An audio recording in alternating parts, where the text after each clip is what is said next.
Sur Tuyalen, il est exactement... Retour du direct, il est 16h08.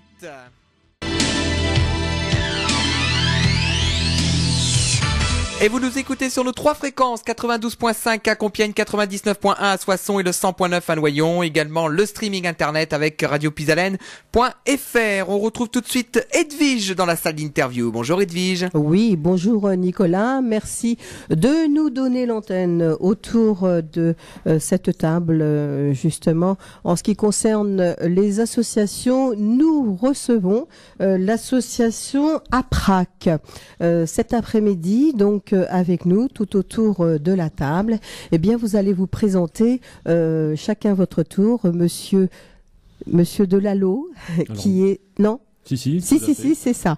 Voilà, vous allez vous présenter et que représente votre association.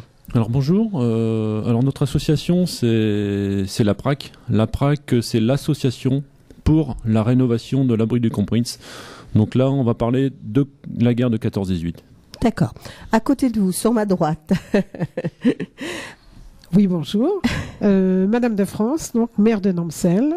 Et je suis depuis 8 ans maire de cette petite commune qui fait partie de la CCLO, des Lisières de l'Oise. Je suis partie prenante dans cette association qui travaille depuis 6 ans maintenant sur la rénovation de ce bâtiment allemand. Et nous avons un magnifique projet pour le week-end de la Pentecôte et dont nous allons vous faire part d'ici quelques minutes. D'accord. À ma gauche. Florian Lefebvre, bonjour à tous. Je travaille pour la commune des Lisières de l'Oise, anciennement canton d'Attichy. Je m'occupe principalement du développement touristique et de la valorisation du patrimoine. On a un tout petit souci de micro, on ne vous entend pas, donc on va juste changer de micro, on va passer sur le micro violet, parce qu'on a une toute petite difficulté, donc c'est pas grave, ce sont les joies du direct. Ce sont les joies du direct, le temps de changer de micro. Bonjour à tous. Ça fonctionne nettement mieux. Magnifique. Donc Florian Lefebvre, je disais, je travaille à la communauté de communes des Lisières de l'Oise, anciennement canton d'Attichy. Quelques villages comme Rotonde, Pierrefonds, Attichy, Saint-Crépin-en-Bois, entre autres, donc à l'est de Compiègne. Et je m'occupe du développement touristique et de la valorisation du patrimoine. Donc ce qui m'amène à travailler avec l'association APRAC autour de leurs vestiges de la guerre 14-18. Mais on va développer un petit peu le sujet dans l'heure qui arrive, je crois. Alors, on va débuter tout de suite cette émission justement pour faire connaissance. Monsieur Delalot, vous êtes le président de cette association ? Alors non, pas du tout. Le président c'est monsieur Henri Devry qui malheureusement n'est pas là cet après-midi. Moi je suis le secrétaire de l'association depuis sa création. Donc Madame de France l'a signalé, c'est une association qui a été créée en mars 2010, donc à peu près cette année. Et cette association a pour but la rénovation d'un abri allemand, mais un abri particulier. Pourquoi particulier ? Parce que c'est un abri qui est important de par ses dimensions. Un abri qui fait quand même 30 mètres de longueur sur 10 mètres de profondeur avec un rez-de-chaussée et un étage. Et cet abri a été construit au cours de la guerre à partir de l'année 1915. Et ce sont les Allemands qui l'ont construit sur la commune de Namsel. C'est pour ça que la commune de Namsel est partie intégrante dans cette aventure, parce que c'est une aventure, parce que faut savoir que nous sommes tous des bénévoles. Nous sommes à peu près 70 personnes. Sur les 70 personnes, une bonne vingtaine de bénévoles qui travaillent d'arrache-pied régulièrement. Aussi bien pour les visites, aussi bien pour les travaux, parce que les travaux, il y en a énormément. Oui, je suppose, oui, il y a beaucoup de... C'est-à-dire qu'on hérite d'un bâtiment qui a été complètement à l'abandon pendant, on va dire, 90 ans. Et au bout de 90 ans, ce bâtiment, il ne reste que l'extérieur. Pourquoi ? Parce que l'intérieur qui était magnifique, qui possédait des boiseries, qui possédait du parquet, qui possédait des cheminées, des fenêtres, des portes, ce bâtiment a été vidé avec le temps. Et aujourd'hui, malgré les 7 années de travaux importantes, il y a encore, on va dire, 20 ou 30 années de travail sur le site. Donc c'est assez énorme. Alors, vous dites, quand vous l'avez découvert ? Alors, moi qui suis, entre guillemets, un passionné de la guerre de 14-18, pour moi, c'était pas une découverte parce que je connaissais cet abri du Comprince. Cet abri du Comprince, pour les gens qui ne le connaissaient pas, en fin de compte, il était en plein milieu des arbres. Pourquoi en plein milieu des arbres? Parce qu'il se trouve à l'entrée du village, mais sur un coteau boisé. Ce coteau boisé, avec le temps, la végétation a repris le dessus. Et cette association est née, pourquoi? Parce que la commune de Nampcel, qui est représentée par Madame de France, donc Madame de France nous expliquera tout à l'heure, la commune de Nampcel en a fait l'acquisition. Et à partir du moment où la commune de Nampcel en a fait l'acquisition, on s'est dit, il faut faire quelque chose. Notamment, enfin moi qui suis passionné d'histoire, je me suis dit, il faut partir, il faut pas le laisser à l'abandon. Et cette association, elle est composée de bénévoles historiens, de bénévoles du village et de gens qui veulent faire connaître un pan de l'histoire du village de Nampcel. Et ça, c'est important. Et le bâtiment, aujourd'hui, prend une ampleur importante parce que le bâtiment est vu de la rue, alors qu'on ne le voyait pas il y a 10 ans. Aujourd'hui, le bâtiment est visitable, bien sûr, sous certaines conditions. Et on prend part à une découverte de l'histoire, de plus en plus. Et je veux dire par là, c'est Nampcel, c'est vrai que c'est un petit village. Hein. Tout à fait. Pas beaucoup d'habitants. Un petit village de 280 habitants, plus une maison de retraite avec une 60aine de lits. Mais bon, un petit village malgré tout dynamique de par ses associations. La Prague, bien sûr, famille rurale qui travaille aussi beaucoup et qui anime le village. L'association des anciens combattants, menée également, dont la présidence est aussi Monsieur Devry. On retrouve les bénévoles un petit peu sur chaque association, comme un petit peu partout. Alors, je vais revenir à cet abri. Cet abri a été classé au répertoire des monuments historiques en 99. Et à partir du moment où il était classé, il y a eu un échange de terrain car le terrain n'appartenait pas à la commune de Nampcel. Nous avons décidé de faire un échange de terrain de façon à pouvoir exploiter ce bâtiment et notamment aussi le sauver par des personnes qui étaient, comme l'a dit François tout à l'heure, passionnées d'histoire et qui souhaitaient ressortir ce bâtiment de la végétation, puisque pendant 90 ans, évidemment, la végétation avait pris de l'ampleur sur ce bâtiment, même si durant de nombreuses années, tous les gamins de la commune, les enfants qui sont devenus des adultes, bien sûr, depuis, ont joué à cache-cache dans ce bâtiment, puisque, comme François vous le disait également, 30 mètres de long, 10 mètres de large, sur 2 étages, c'était facile d'y aller et puis de s'amuser entre les jeux de piste et puis les parties de cache-cache, évidemment, c'était un lieu de jeu pour tous les enfants de Nampcel à une époque. Alors aujourd'hui, ce bâtiment a été est préservé, ce bâtiment a été clôturé. Il est interdit au public, sauf sur réservation. Il est de plus en plus visité puisque nous avons signé une convention avec la CCLO, la communauté de communes des Lisières de l'Oise, pour des visites dans le cadre des manifestations 14-18, puisque nous sommes en plein dedans. Voilà. Donc... Alors aujourd'hui, c'est vrai que ce bâtiment reprend vie, il y a énormément de travail à faire, mais nous avons une bande de bénévoles, une équipe de bénévoles qui travaille d'arrache-pied pratiquement tous les samedis matins sur ce bâtiment. Vous êtes à la recherche de bénévoles, alors aussi bien sur Nampcel, et il y a d'autres bénévoles des alentours qui peuvent peut-être venir vous donner un petit coup de main. Absolument, parce que nous n'avons pas que des bénévoles sur la commune, nous avons des bénévoles, d'ailleurs, quelques-uns d'entre eux viennent de nous rejoindre sur le plateau, nous avons des bénévoles qui viennent de toutes les communes environnantes, voire même, je dirais, de la région parisienne ou du département de l'Aisne. Oui. Alors, je vais prendre la parole 2 minutes. Ça, c'est important ce que dit Anne-Marie. C'est vrai que dans ces bénévoles, il y a effectivement des gens qui viennent de loin, notamment des adhérents qui viennent de régions parisiennes, des adhérents qui viennent entre Cambrai et Saint-Quentin, et puis aussi des adhérents qui ne peuvent pas venir régulièrement, mais qui sont allemands eux-mêmes. Et ça, c'est important. Et donc, si vous-même, vous voulez devenir bénévole de l'association, nous aider physiquement ou même financièrement ou moralement, n'hésitez pas, vous êtes les bienvenus. Et là, justement, je vous présente Monsieur Jean-Pierre Valois, qui est vice-président de l'association et qui est en charge de la rénovation de l'abri du Comprint. Donc c'est lui qui a une charge importante dans l'abri, c'est-à-dire que tout ce qui est travaux, c'est mon ami Jean-Pierre qui en a. Comment ? D'accord. Bon, on va justement le présenter. Oui, allez-y, vous pouvez parler. Bonjour monsieur, vous avez la parole. On n'a pas de casque, mais on va essayer de vous en trouver un.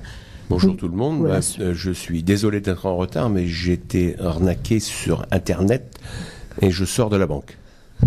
Donc voilà, je m'excuse auprès de tout le monde, auprès des auditeurs.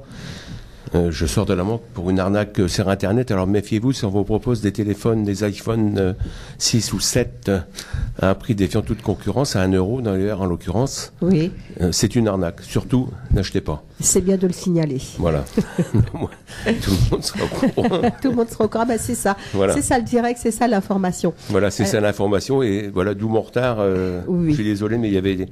Vous êtes excusé. Parce vous qu'on inquiétez prenait... on va me substituer beaucoup d'argent sur mon compte et... pas. Ah oui, voilà. en J'ai effet. voulu faire opposition le plus rapidement possible, et donc j'étais convoqué avec ma conseillère Alors, vous avez cet bien après-midi. fait. Vous Voilà. avez bien fait. Donc, Expliquez-nous excusez-moi alors. encore. Expliquez-nous. Bah, moi, je suis le responsable des travaux Oui. qui actuellement prennent une très très grande ampleur vu la manifestation que nous allons organiser les 3 et 4 juin 2017. Mhm. Et comme vous disiez tout à l'heure, les bénévoles, on les prend. Des bénévoles avec des bras costauds, Oui. avec des idées. Donc on est prêt à les prendre. Ils peuvent venir au Comprins le samedi matin, ou même prendre contact avec François sur notre site Oui. pour dire qu'ils viennent tel jour et telle heure nous aider. Et franchement, ils seront les bienvenus. Alors, Jean-Pierre voulait parler de site internet, je pense. C'est-à-dire Oui. qu'on a effectivement un site internet. Je vous donnerai l'adresse en fin d'émission. Donc, Et- vous pouvez le donner. Hein, Alors, il suffit de taper APRAC, A-P-R-A-K, 1418 Namsel, et vous tombez directement sur le site. Ou si certaines personnes ont même un compte Facebook, on a actuellement un compte Facebook où vous tapez APRAC 1418 Namsel et vous tombez sur le site internet. D'accord. Donc, les volontaires sont nombreux. On a beaucoup de demandes. Moi, j'insisterai aussi sur un fait important, c'est-à-dire pour les travaux. C'est vrai que quand on a hérité, entre guillemets, de l'abri du Comprins, les premiers travaux que l'on a effectués, et Jean-Pierre en tête, ça a été d'enlever la végétation qu'il y avait sur le toit. Et la végétation qui était sur le toit, en fin de compte, ça a malgré tout fait rentrer de l'eau à l'intérieur du bâtiment. Donc le bâtiment étant inscrit à l'inventaire des monuments historiques, l'architecte des bâtiments de France nous a donné l'autorisation de faire 3 choses. La première, c'était de refaire une toiture comme elle est identique, mais vous avez à peu près 300 mètres carrés avec 22 cheminées, parce qu'à l'époque, tout le bâtiment était chauffé et on n'avait pas les moyens financiers. La deuxième solution, ça a été de refaire une toiture végétalisée. Et malheureusement, nous n'avions pas aussi les moyens financiers. Donc la troisième option, c'était une toiture provisoire. Et puis Jean-Pierre, qui est quand même le roi de la débrouille, nous a trouvé un peu plus de 300 mètres carrés pour quelques centaines d'euros. Mais par contre, on a passé un mois de travail à 15 bénévoles à refaire ce toit. Et donc ça, c'était fait, je crois, au cours du mois de décembre 2012. Et aujourd'hui, le bâtiment est quand même à l'abri de l'humidité. Il y a encore des points auxquels on n'a pas encore réussi à entre guillemets guérir, mais on en prend forme. Et puis d'année en année, les gens qui viennent sur place s'aperçoivent de l'énorme travail qui a été effectué, et ça c'est énormément important. Alors justement, vous étiez en train de parler de surprise sur cette toiture. Est-ce que, là je vais m'adresser au chef de chantier justement, est-ce qu'il y aurait encore d'autres surprises qui pourraient éventuellement subvenir justement tout au long de ces travaux? Des surprises, il en existe beaucoup, et on n'a pas encore tout découvert jusqu'alors. On a trouvé dernièrement un seuil devant l'entrée d'une porte. C'était une surprise parce que c'était un seuil aux couleurs de l'armée allemande, aux couleurs de la Prusse. Oui. De la Prusse, Oui. le rouge, le blanc et le noir. C'est aux couleurs que vous avez certainement pu voir à la télévision. D'ailleurs, on est passé sur FR3. Mhm. Après, on est toujours à la recherche et on espère toujours trouver quelque chose, des éléments qui vont nous permettre d'avancer et aussi nous permettre de donner du courage à tous les bénévoles qui viennent nous aider. Parce que on a besoin de bénévoles, on a besoin de courageux. Et quand on fait une découverte, c'est vrai que ça nous stimule un peu quand même pour avancer dans les travaux. Alors justement, quand vous faites une découverte, qu'est-ce qui se passe ? Est-ce que vous êtes obligé de le signaler tout de suite aux autorités ou alors vous continuez les travaux Comment que ça se passe ? Alors, Déjà, comment ça se passe, on nous, est fou de joie. Oui, Ouais. déjà. Nous, le petit groupe qui se trouve lors de la découverte, on est toujours très heureux de trouver quelque chose. Ça nous stimule. Oui. Et bon, après, la découverte, elle passe sur le site, sur notre site de la PRAC. Mhm. Et c'est vrai que c'est toujours quelque chose de magique. Alors, je vais encore couper la parole à Jean-Pierre. Vous allez dire, il est bavard, celui-là, il est un peu casse-pied. Mais c'est simplement pour expliquer aux éditeurs que, en fin de compte, on n'a pas énormément d'archives militaires. Pourquoi ? Parce que il semblerait que la plupart des archives militaires, des unités qui sont passées dans cet abri du Comprinz, les documents aient été détruits au cours des bombardements sur l'Allemagne en 1945. Donc, au point de vue historique, on n'a pas énormément d'éléments. Donc, on va se baser énormément sur les travaux que l'on fait. C'est-à-dire que, au fur et à mesure des travaux, on s'aperçoit de telle ou telle chose. C'est-à-dire qu'on s'est aperçu effectivement qu'il y avait un magnifique dallage qu'on a découvert il y a 3 mois, et ce dallage va nous permettre de comprendre l'histoire. On s'est aperçu que y a telle chose sur un mur. On s'est aperçu qu'il y a tel muret qui apparaît. Et finalement, l'histoire, on va pas la découvrir à travers les archives, mais on va la découvrir par rapport aux travaux que l'on réalise sur le site. Et c'est pour ça que les travaux sont importants. Est-ce que vous êtes à la recherche d'archives, justement ? Alors oui, justement, si parmi vous, parmi les auditeurs, il y a des gens qui possèdent des photos, des documents, n'hésitez pas. Pourquoi pas des photos même d'il y a 50 ans, c'est-à-dire que on sait que le bâtiment était boisé, mais par contre on ne sait pas quel type de boisage. On a quelques documents officiels, c'est-à-dire que on a dans notre fonds associatif un album d'un officier allemand qui a combattu à Nampsel, qui a vécu dans l'abri du Comprinz. On a des photos de la construction du bâtiment. On a des textes qui émanent de combattants eux-mêmes qui ont participé à la construction. On a des textes aussi de soldats français qui récupèrent le bâtiment dans l'année 1917. Et donc, de fil en aiguille, on découvre des choses. Et donc, ça c'est important, mais il nous manque encore beaucoup de choses. Donc alors, si je trouve quelque chose sur la commune de Nampsel, des documents, je peux vous les faire communiquer par comment ? Alors, vous les faites soit communiquer sur notre site internet, soit par le biais de la municipalité de... Comment ? Par le biais de la mairie. Par le biais de la mairie, tout à fait. La mairie de Nampsel, La donc mairie de Anne-Marie. Voilà. D'accord. Anne de France, et elle nous communiquera les documents. Là, si c'est vous avez- un appel que l'on lance, Tout à fait. justement, pour pouvoir Tout à fait. avoir les documents qui peut-être vous servira pour plus avancer dans Ouais, tout un ce que peu vous plus. avez à faire. Alors, on travaille beaucoup avec, on va dire, pour ceux qui connaissent un peu le milieu, les invalides. C'est-à-dire qu'aux invalides, vous avez un fonds photographique important. Mhm. On travaille beaucoup aussi avec les archives de Vincennes, où là, on a ce qu'on appelle des journaux de marche opération. Par contre, on n'a pas réellement les journaux de marche des unités allemandes. Là, j'ai des amis qui sont allemands, qui sont en train de chercher ça, mais c'est un peu plus difficile.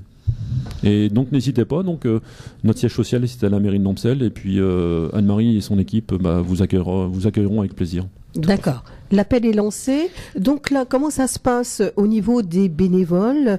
C'est toujours les mêmes. C'est toujours, on va dire, vous avez certainement une organisation.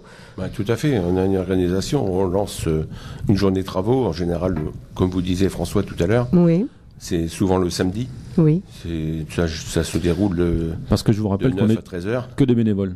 Donc, Oui, Ah, que c'est des bon, bénévoles, nous oui, sommes bien que des sûr. bénévoles, hein. Oui, oui, oui. Donc tous les gens qui veulent venir nous aider, il n'y a pas de souci, ils peuvent venir. Donc les travaux, je vous dis, c'est 9h, en général 9h, 13h, avec un petit café, sous le coup de 10h30, 11h, on prend Oui. un petit café.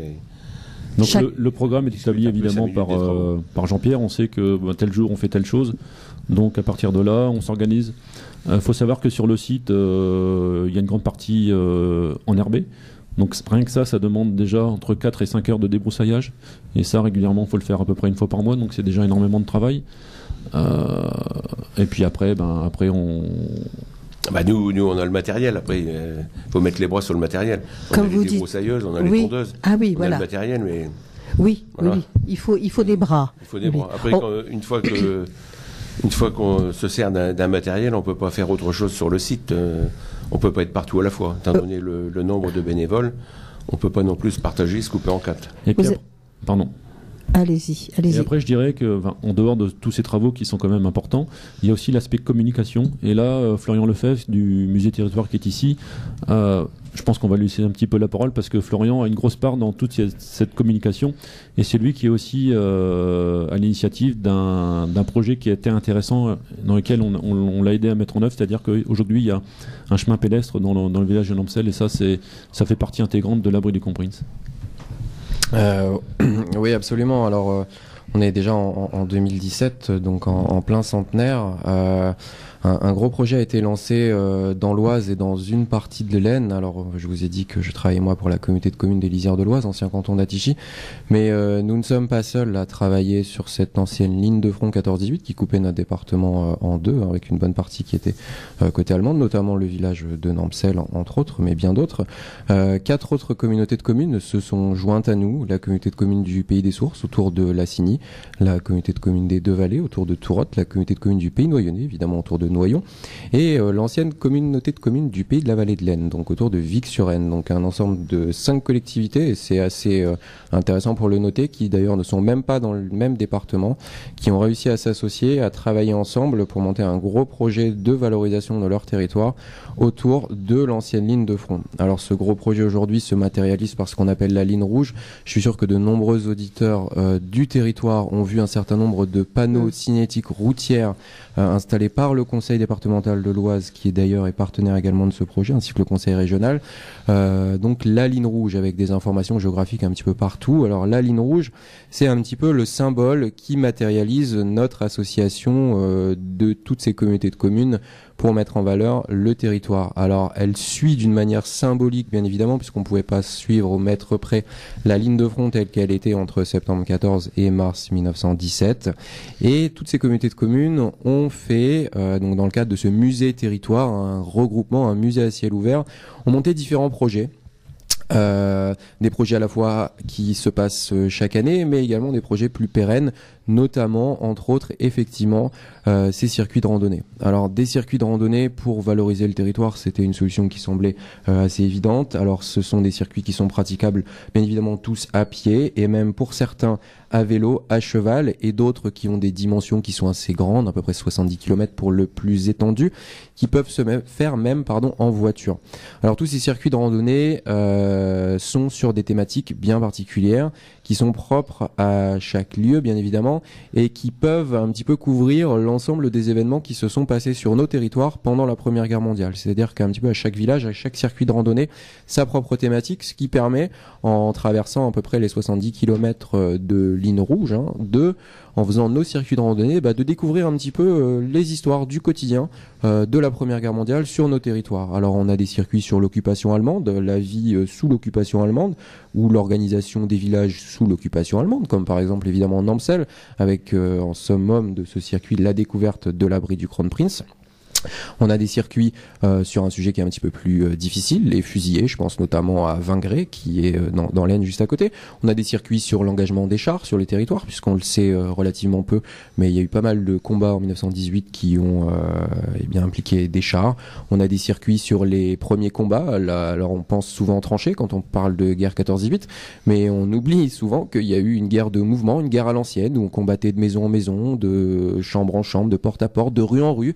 On se cachait derrière les ballots de paille, on faisait le mort, on laissait l'ennemi passer, on tirait dans le dos. Voilà, un certain nombre de choses qu'on peut découvrir comme ça dans tous nos villages. En plus, nous avons de la communication commune, donc je vous invite à passer dans tous les offices de tourisme ainsi que dans notre centre d'interprétation à Rotonde, l'espace découverte qui va réouvrir d'ailleurs pour la saison 2017 le 1er mars, donc on vous invite à venir nous voir. On fait également un certain nombre d'événementiels récurrents. Alors le premier, c'était dans les carrières de Montigny à Machemont en 2014. Vous avez sans doute entendu parler du centenaire de la bataille de Canevière qui s'est passé à Moulins-sous-Touvent, Tracilmont, Nampcel et Carlepont en 2015. Donc 100 ans jour pour jour après cette terrible bataille qui a à peu près 4 14 000 victimes en une dizaine de jours sur le front de l'Oise. 2016, ça a été une année un petit peu creuse, et puis là, 2017, cette année, j'ai envie de dire, on relance la machine, avec notamment ce week-end de festivités à Nampcel, les 3 et 4 juin, mais qui ne sera pas le seul. Je vous invite à suivre nos actualités. Vous verrez qu'il y a bien d'autres choses pour les passionnés d'histoire en général, et pas que les passionnés de Première Guerre mondiale. Alors, expliquez-nous un petit peu qu'est-ce qui va se passer justement le 3 et le 4 juin à Nampcel. Effectivement, à Nampcel. Alors c'est un week-end on va dire de fête, hein, alors festivité, oui, qui est le terme un petit peu plus large. L'idée, c'est de pouvoir dresser un tableau 100 ans avant, 100 ans après. Qu'est-ce qui a pu se passer, comment les choses pouvaient être à l'époque, en mélangeant un certain nombre d'associations et en ayant vraiment une approche, j'ai envie de dire, pluridisciplinaire. Il ne s'agit pas d'un week-end de commémoration, il ne s'agit pas d'un week-end de reconstitution, il s'agit vraiment d'un week-end historique, une grande fête historique. Donc tous les amateurs d'histoire contemporaine, bien évidemment, vont pouvoir y trouver leur compte avec des reconstitutions, bien évidemment des reconstitutions historiques, mais aussi des reconstitutions de la vie quotidienne, des civils. On va proposer un certain nombre de visites guidées du fameux circuit de Nampcel qu'on a mis en place. L'abri sera ouvert à la visite, avec une mobilisation d'un certain nombre d'associations. Et puis François va compléter mon propos. C'était simplement pour dire que c'est vrai qu'il y aura une partie, on va dire, militaire à l'abri du Kronprinz, et une partie plus axée sur la vie civile. Et là, c'est Madame de France qui va vous en parler, parce que Madame de France a plusieurs casquettes, et notamment fait partie des baladins de l'histoire, et les baladins de l'histoire vont nous aider dans cette aventure. Et moi, simplement, pour revenir sur les propos de Florian, à l'abri du Kronprinz, nous, en tant qu'association APRAC, on n'a pas les moyens humains, je dirais, de gérer ce week-end de festivités. Donc on a fait appel à des associations, et surtout des associations locales. Donc ces associations locales, ce sont des associations de reconstitution. Donc on va travailler avec une association qui est basée à Cru, qui s'appelle Éperon 132, et qui elle est spécialiste de la reconstitution de l'uniforme français. Une association qui est basée un petit peu plus loin du côté de Lille, qui s'appelle l'association Frontschwein, et elle qui est basée sur l'uniforme allemand. Et donc vous aurez à la fois des gens qui seront en uniforme allemand, des gens qui seront en uniforme français, et tout ça, non pas pour un aspect militaria, mais surtout pour un aspect éducatif, pédagogique, que pouvait représenter ce combattant de 14-18, aussi bien français ou allemand. C'est-à-dire que c'est pas cette connotation guerrière qui nous intéresse, c'est surtout cette connotation humaine, c'est-à-dire comment des gens qui avaient 20, 25 ans ont pu résister dans des conditions telles que. Et il nous a semblé intéressant le fait d'avoir encore un vestige tel que on va dire l'abri du Kronprinz toujours en place.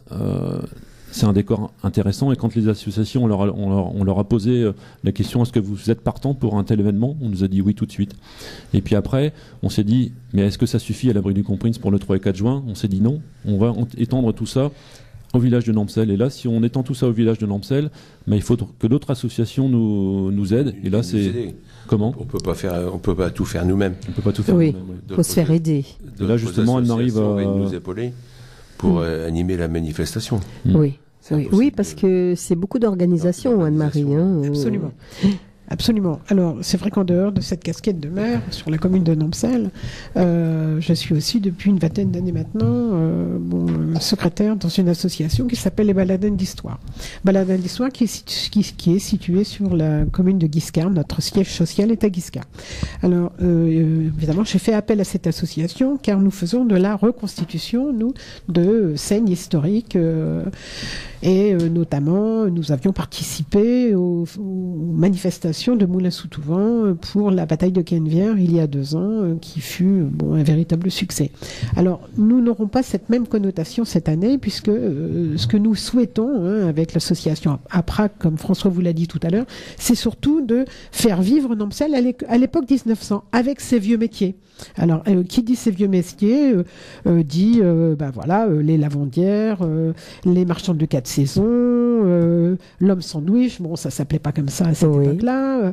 Marchand de lapin. Le marchand de lapin, le charron, le scieur en bois.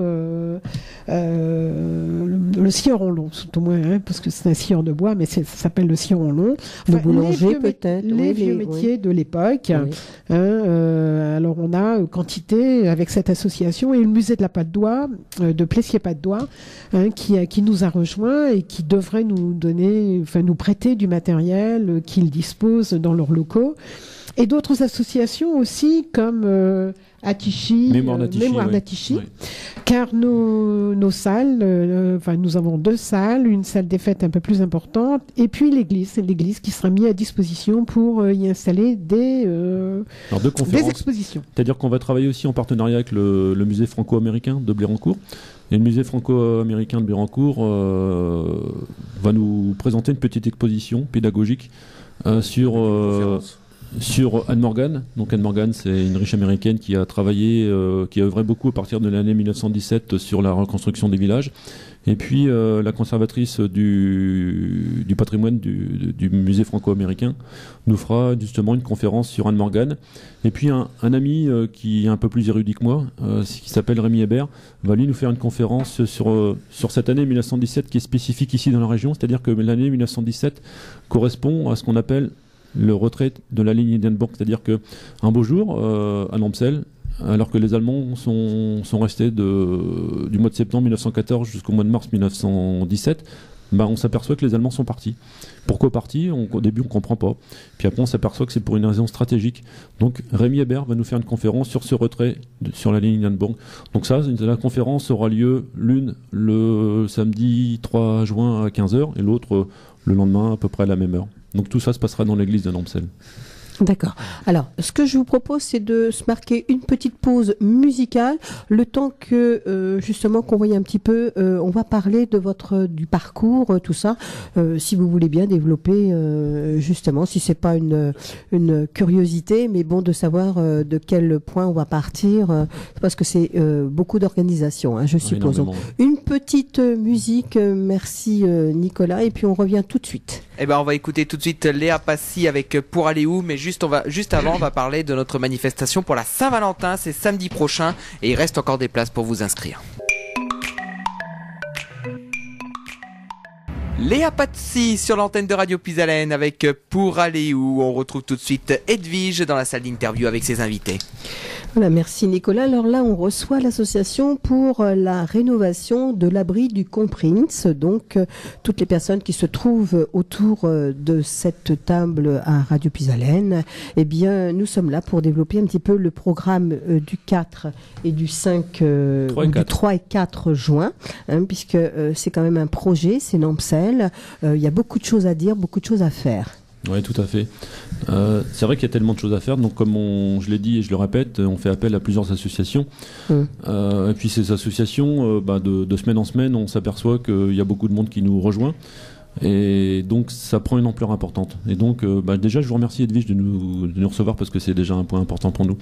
Et avec plaisir. Cette manifestation, finalement, elle va surtout prendre une envergure le jour de l'inauguration. Pourquoi ? Parce que sur ce bâtiment,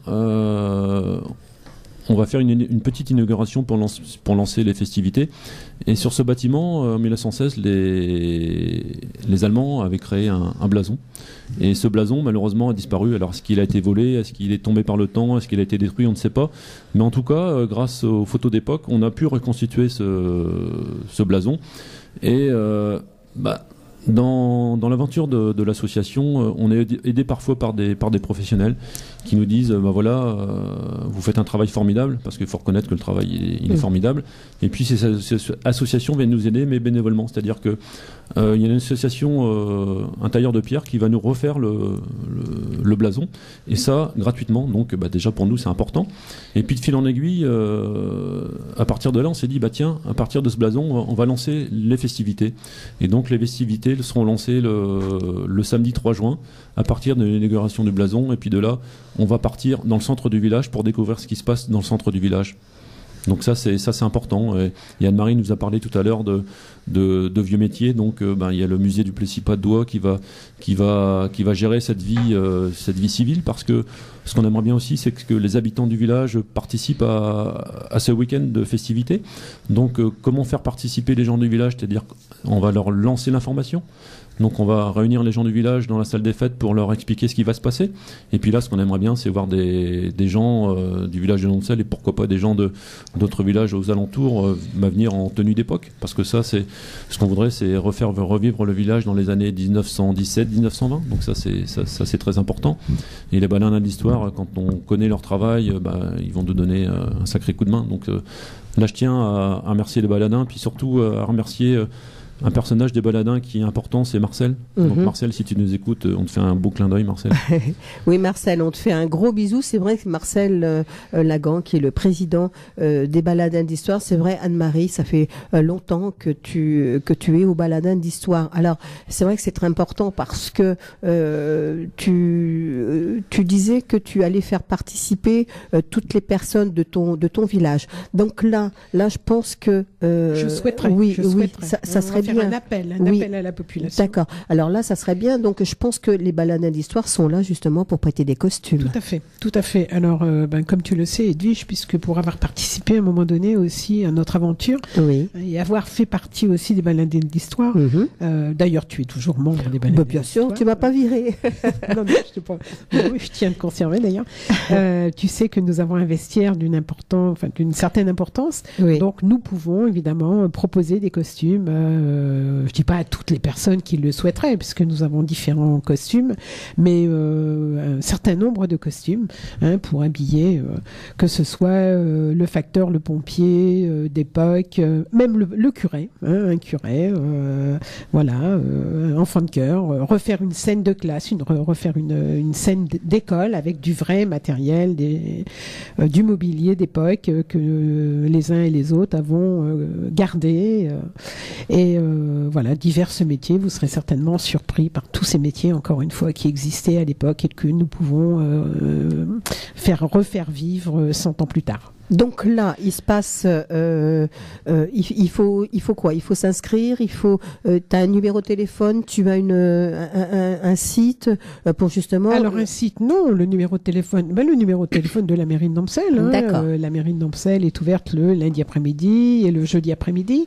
Bon, cette réunion publique, nous avons décidé de la programmer samedi après-midi, si mes souvenirs sont bons, le 11 mars prochain. À 14h. À 14h. De toute façon, tous les habitants auront une invitation. Oui. Ils rencontreront les associations, parce que nous inviterons aussi des associations, une partie des associations qui se joindront à nous, et on expliquera à la population ce qu'on attend d'eux. Nous avons une association locale qui est Famille Rurale, qui s'engage déjà à faire le fleurissement de la commune, parce que cette connotation se doit joyeuse, donc on y mettra des fleurs en papier, comme certains auditeurs se souviennent peut-être, et ça existe encore dans certaines communes. Le bouquet provincial, c'était des branchages avec des fleurs en papier. Oui. Donc nous allons faire des ateliers fleurs en papier, et c'est l'association Famille Rurale qui va, je dirais entre parenthèses, s'y coller. Voilà. Mais donc les gens du village et les gens de l'extérieur qui souhaitent venir travailler avec nous, il n'y a pas de souci, seront évidemment les bienvenus. Alors tu dis travailler avec nous, non. C'est du bénévolat, c'est un plaisir, c'est une joie. Il faut être dedans, il faut être impliqué, il faut être dedans, il faut aimer. Il faut avoir du temps aussi. Voilà, il faut avoir un petit peu de temps, ça c'est sûr. Il faut aimer, puis il faut avoir envie de s'investir pour 2 jours sur la commune, mais ça peut aussi, et ça doit avoir une connotation, Nampcel doit...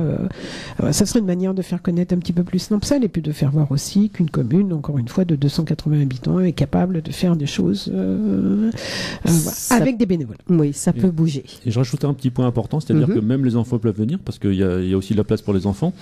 Et Florian, je pense qu'il peut nous parler aussi d'un petit jeu pédagogique qui a été mis en place par le musée Territoire sur 14-18 et qui peut justement intéresser les enfants ce jour-là, je pense. Oui, entre autres, alors la politique de la communauté de communes depuis quelques années et l'élection d'Alain Brailly comme nouveau président, c'est de se développer pas mal sur le côté pédagogique. On a tout le patrimoine qui est présent pour transmettre un certain nombre d'histoires, pour avoir un petit peu des cours d'histoire à ciel ouvert. Alors bien évidemment, on a une histoire 14-18 qui est extrêmement riche. On a ramené depuis 2 ans et demi maintenant que l'on accueille des scolaires. On a quasiment eu plus de 1000 scolaires en visite guidée sur nos sites 14-18 sur le territoire. Alors évidemment, c'est valable pour Namsel avec l'abri du Grand Prince lorsque les enseignants font le choix de voir un site côté allemand. Mais bien évidemment, on propose d'autres sites. Alors on a notre centre d'interprétation à Rotonde qui nous présente évidemment toutes les infos 14-18 qui sont passées sur le territoire, qui permettent vraiment de resituer le conflit à l'échelle locale dans le front occidental. On a évidemment le premier village mémoire, je dirais presque de l'Oise, à savoir Tracilmont, avec le tout premier circuit 14-18 qui a été lancé, avec la carrière de Tracilmont qui évidemment est proposée à la visite, qui reçoit de nombreuses autres manifestations, les journées du patrimoine. Je pense également au Festival des Forêts, avec chaque année des concerts à l'intérieur du cirque de la carrière de Tracilmont. Et donc, on a une politique d'accueil et de visite guidée qui est particulièrement tournée vers les scolaires du territoire. Et pour ce faire, on est en perpétuelle évolution, en renouvellement, en création de nouveaux outils de médiation. Et l'un de nos derniers outils, en plus des ateliers et des visites guidées type classique, c'est un jeu. Alors qu'on peut animer soit dans les classes, soit sur le territoire, un jeu géant, et qui permet à chacun un petit peu de se plonger dans ce que pouvait être le conflit sur notre territoire. Alors évidemment, l'idéal c'est de le faire après une visite, quand les élèves ont reçu toutes les informations, mais c'est également aussi un bon moyen de préparer la visite. C'est-à-dire qu'on va vous parler de la vie quotidienne dans les tranchées, on va vous parler des ressentis des soldats, on va vous parler... C'est quelque chose qui est extrêmement basé sur l'humain, basé sur le ressenti, basé sur les sens. Quelles odeurs on pouvait ressentir dans les tranchées, quel bruit, quelles sensations, quel ressenti dans le froid, la boue, l'absence de relation avec la famille, l'importance de la correspondance. On cherche vraiment à marquer, mais dans le bon sens, faire comprendre que il s'est passé des choses. Alors, je sais pas si le mot incroyable c'est vraiment le mot, mais il se sont passé des choses extrêmement marquantes ici sur le territoire il y a 100 ans et qui, mine de rien, on rencontre quand même toujours quelques échos aujourd'hui dans le monde actuel. Donc, c'est une prise de conscience et une mise en valeur de notre patrimoine sur 14-18 qui est extrêmement intéressante. Et puis j'ajoute que notre office de tourisme va pouvoir très prochainement proposer un certain nombre de produits complets à destination des groupes, alors pas seulement des enfants mais également des groupes, des associations, des comités d'entreprise, des groupes du 3e âge, peu importe, qui vous permettent d'avoir des séjours complets clés en main avec des visites guidées, des repas et ce genre de choses. Ça c'est bien ça. Absolument. Et ça marche avec les enfants. Alors ça marche très bien avec les enfants, on a toujours de très bons échos. Alors on a souvent un moyen qui est assez marrant et je pense que n'importe quelle personne qui a travaillé avec des enfants peut attester et se rendre compte de la façon dont les enfants sont intéressés, c'est le foisonnement de questions. Alors vous arrivez et vous commencez à expliquer un certain nombre de choses. Alors là, on sent très bien les classes qui sont un petit peu timides, qui osent, mais bon, voilà, c'est assez frileux. Et puis tout d'un coup, une demi-heure après, vous avez commencé à parler, etc. Et les choses se délient. Et là, vous avez plein de questions sur comment ça se passait. Est-ce qu'ils pouvaient se parler entre eux quand il y avait des tranchées à 15-20 mètres? Est-ce qu'ils pouvaient s'échanger? Comment ça se passait quand ils avaient besoin d'aller chercher des blessés? Comment est-ce qu'ils se combattaient tout le temps? Est-ce qu'ils se tiraient dessus tout le temps? Comment organiser la vie quotidienne, etc. Tout ça, c'est des choses qu'on est en mesure d'expliquer et qui rentrent bien évidemment dans tous les programmes prévus par l'Éducation nationale, que ce soit pour le lycée, mais également pour les CM1, si je dis pas de bêtises, au niveau des classes. Également les 3e, bien entendu, avant le brevet. Si jamais en période de centenaire, et pour avoir un petit peu vu les sujets de brevet et de bac, vous souhaitez donner une expérience immersive à vos élèves, n'hésitez pas à contacter nous et on se fera un plaisir de vous emmener en visite guidée au cœur des lieux de combat sur notre territoire. Ça, c'est bon à savoir. Et alors, une petite histoire sur la dernière école que nous avons reçue. La dernière école, ça devait être l'école de Moulins-sous-Touvent. Et ça devait être une classe de CM1 ou CM2, je ne sais plus. Et bon, c'était un jour en semaine, mais j'ai pu me libérer. Et ce qui était drôle, et Florian l'a dit, c'est que c'est un public autre que des adultes. Mais ce jour-là, j'avais ramené quelques objets. Et quand vous présentez des objets de la guerre de 14-18 à des enfants, alors là, les questions fusent de partout. Et il a fallu que leur maîtresse ou leur professeur des écoles viennent les rechercher pour repartir dans le car, parce que sinon, ils restaient la journée entière. Et c'est vrai que c'est pour nous un public important, et quand on explique que ça devient 14-18 à des enfants, c'est génial, quoi.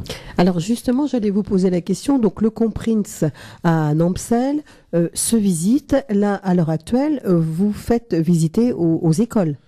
Alors, si je peux je vais juste rajouter un petit point, parce qu'on parle beaucoup d'abri du Kronprinz depuis tout à l'heure, mais on s'est même pas donné la peine d'expliquer ce qu'était un Kronprinz. Alors, pour nos auditeurs, un Kronprinz, c'est tout simplement un prince héritier en allemand.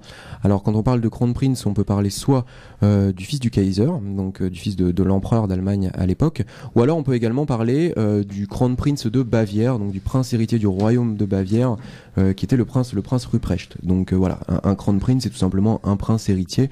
Alors, il y a une petite histoire autour du pourquoi, du comment ce lieu s'est appelé comme ça.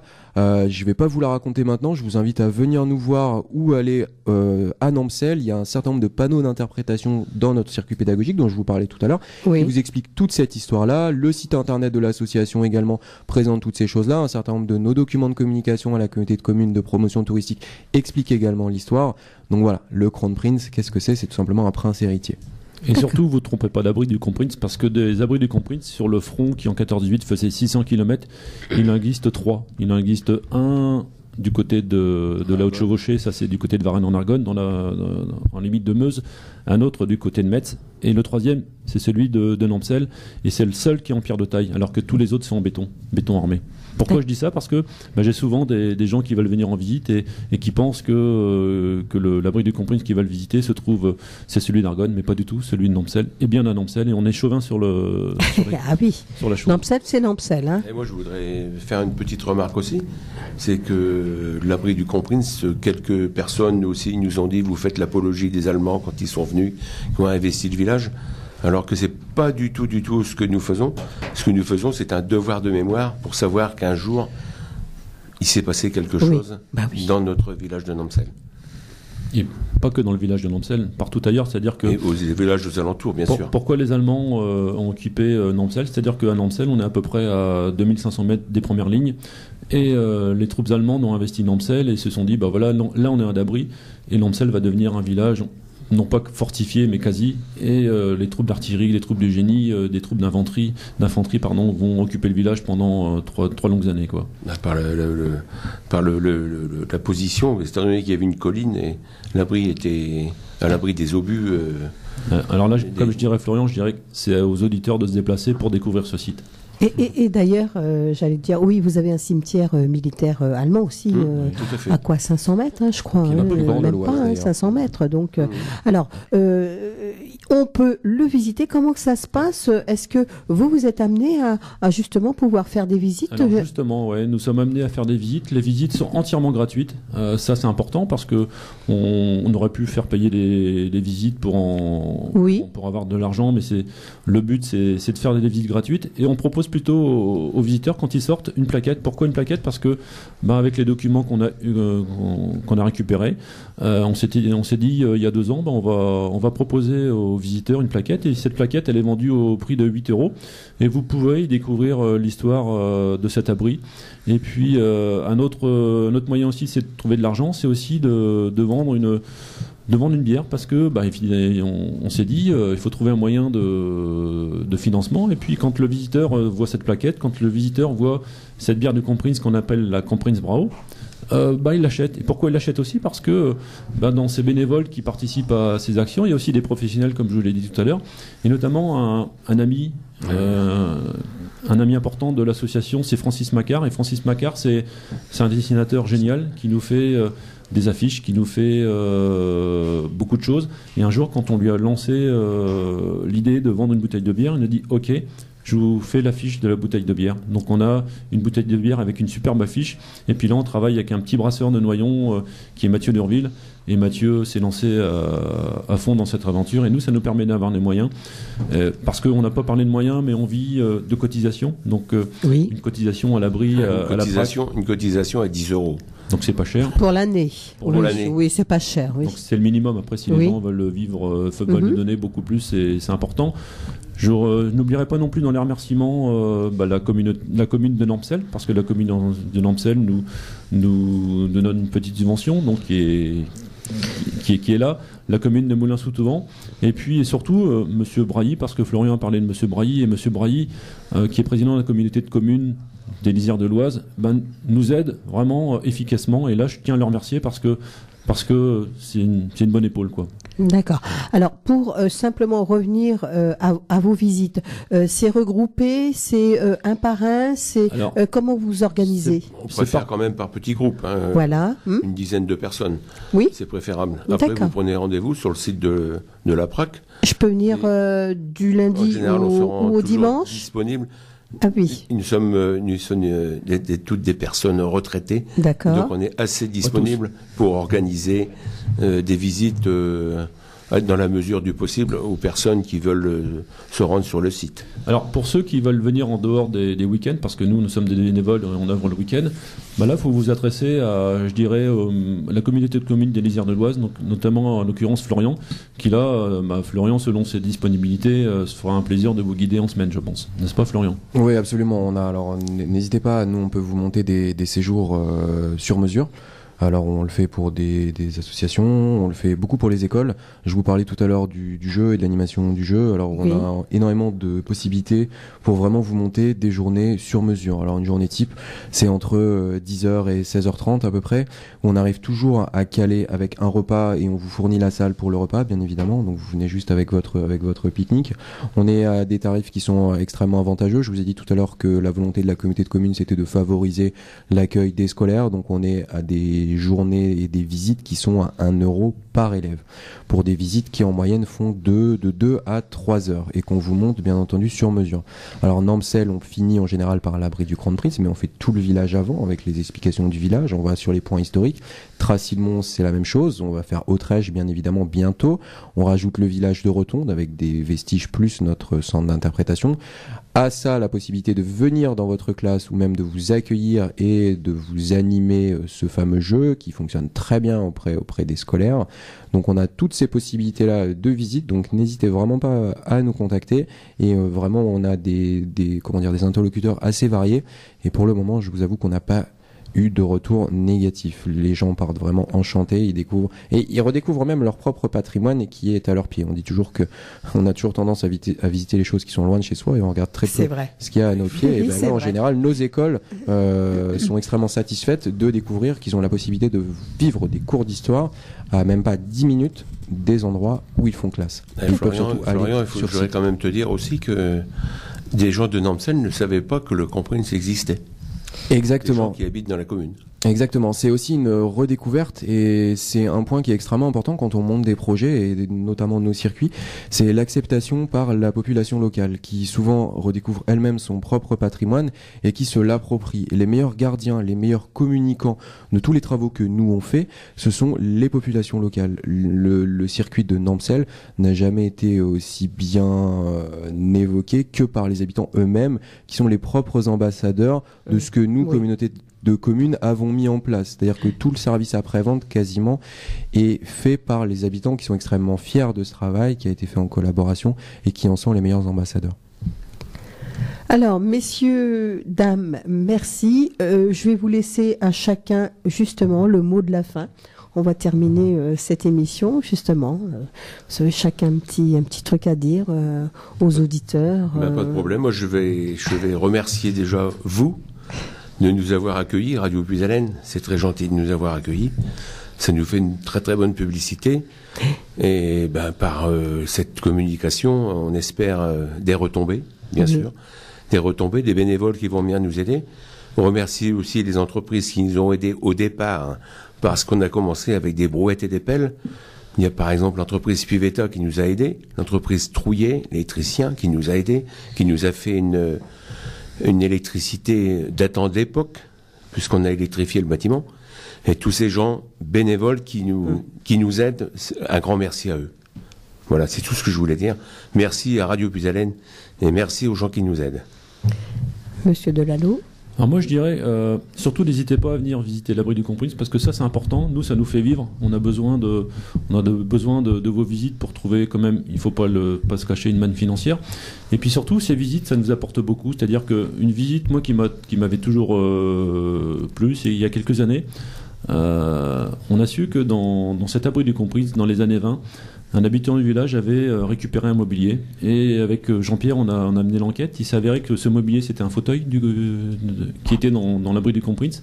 C'était un habitant de Namsel qui avait récupéré ce fauteuil. Et évidemment, on est allé voir la famille. Donc la famille, en l'occurrence, est venue sur place. Je me souviens, c'était la nièce une arrière-petite nièce. Et cette femme nous a dit ah bah oui, effectivement, j'avais chez moi un fauteuil. Et ce fauteuil, suite à la visite, elle nous l'a offert spontanément. Et ce fauteuil, évidemment, on peut pas l'exposer dans l'abri du Comprince parce que, évidemment, il serait vandalisé, il serait volé. Mais ça fait partie intégrante de l'histoire du bâtiment. Et puis de fil en aiguille, on découvre l'histoire. Donc ça, c'est important. Donc surtout, n'hésitez pas, à venir découvrir cet abri et puis aller pianoter sur notre site internet. On nous a donné le fauteuil à une seule condition, qu'il ne soit pas mis en vente dans une brocante. Ah oui. C'est la famille Cordevant de Namsel nous a donné le fauteuil et surtout, on vous le donne, mais pas mis en vente sur une brocante. Et donc ce fauteuil sera mis en évidence le week-end du 3 et 4 juin parce qu'on a trouvé sa place pour le week-end et là, cette fois-ci dans l'abri du Comprince. Anne-Marie. Alors, moi aussi, évidemment, je remercie Radio Puisalène, je remercie plus particulièrement Edwige de nous avoir donné la parole aujourd'hui pour nous permettre de faire à la fois la promotion de nos circuits de mémoire, en collaboration avec la communauté de communes et le musée de territoire, de faire la promotion de notre bâtiment, comme l'a dit François tout à l'heure. Nous sommes toujours à la recherche de bénévoles, de gens qui voudraient participer avec nous à la restauration de ce bâtiment, et puis surtout de gens qui voudraient venir faire la fête avec nous, parce que ça va être le mot, ce week-end du 3 et 4 juin. Toutes les bonnes volontés et tous les bénévoles sont les bienvenus, venir renforcer notre équipe pour la bonne marche et la belle réalisation de ce week-end. Moi, je voudrais dire aussi que si par hasard des gens ont des roues d'un canon de 77 allemand, comme vous l'avez vu au reportage sur FR3, oui, ça nous serait très très utile. D'accord. Un grand merci si des fois quelqu'un connaît des roues en bois, bien sûr, des roues d'époque. Il y a des roues d'il y a 100 ans sur un canon de 77 allemand. Peut-être quelqu'un a ça dans son grenier. Ce sont des roues bien spécifiques. Oui. Si des fois quelqu'un a ça dans son grenier. On ne sait jamais, vous savez, il suffit. Pourquoi pas nous sommes quand même une radio où on est écouté à 70 km à la ronde. Donc ça peut faire vite fait le tour, on va dire. On est bien écouté. Eh bien, notre mot de la fin pour moi. Évidemment, merci de nous avoir accueillis. C'est toujours un plaisir de venir à Radio Puisalène pour discuter, échanger, présenter nos différents projets. Pour représenter ici la communauté de communes, je voudrais dire à quel point le tissu associatif local, notamment en milieu rural, et c'est valable également pour votre association, est important.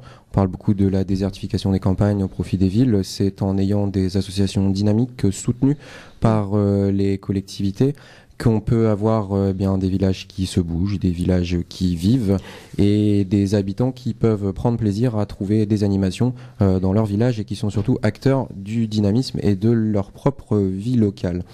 On parlait rapidement tout à l'heure du côté financier. Alors évidemment, il y a différentes entreprises qui participent.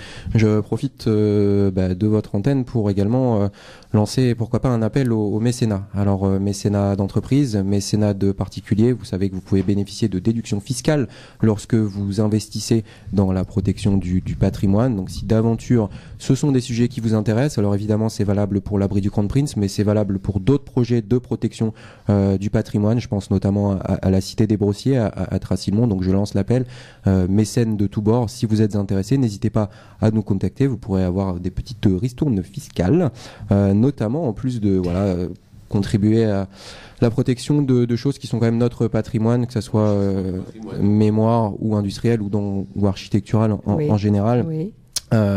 Et puis dans un dernier temps, n'hésitez pas à suivre nos actualités, Facebook, Twitter, les sites internet, les offices de tourisme, notre espace découverte. Passez nous voir, n'hésitez pas.